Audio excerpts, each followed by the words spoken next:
Howdy folks, happy mid-July. It's Dr. Jeff Camarda, of course, with a midsummer update on the state of the amazing zero-gravity stock market, still notching records while punching ever higher at some pretty lofty valuations. And don't get me wrong, Camarda loves to ride the uptrends and is very happy with our portfolio performance numbers and confident that you are as well.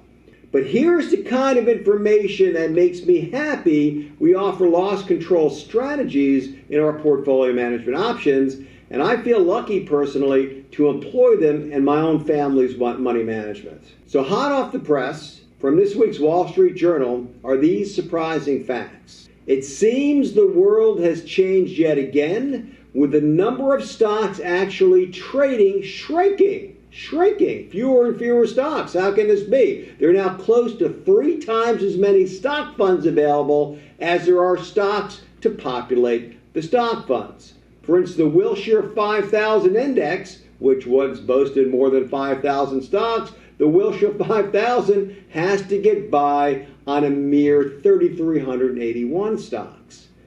So why is the pool of investable stocks shrinking? Remember that interest rates have been low, really low, rock bottom low, and money free for a very long time.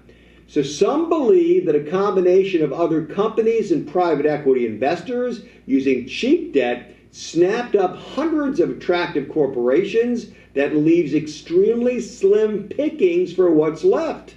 The ones that remain, they say, have profit margins way below the historical norm. In other words, the juicy profit companies have been siphoned off by much bigger players, and what remains seems pretty junky. Pretty junky, to wax Larry David there.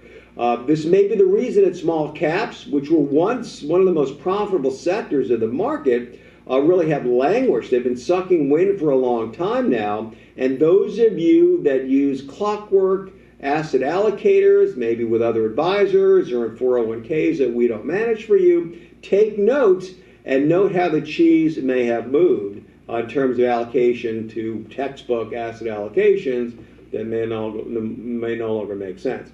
There's a big difference between reversion to the mean, hang in there advice, and fundamental world changes that can cancel out such reversions.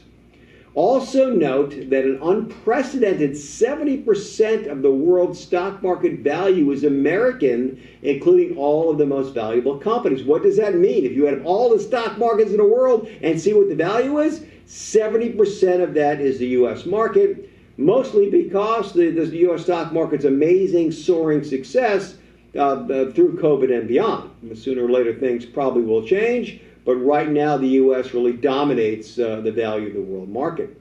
So with the S&P 500 looking really expensive at about 27 times earnings, price to earnings ratio, right, a gee whiz, what does that mean? That means that if the company paid out every nickel in earnings, every nickel of what it made, and you had a share of stock, you'd get your money back in 27 years. That's what a PE of 27 means. Pretty high by historical standards, and hitting records seemingly no matter what the news. The market just seems to be able to do no wrong.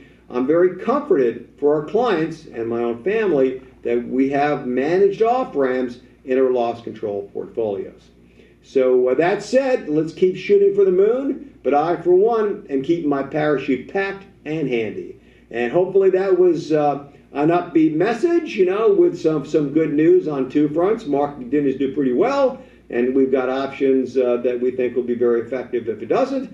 And on that note, I wish you blessed and pleasant midsummer. Until next time, this is Dr. Jeff Camarda signing off.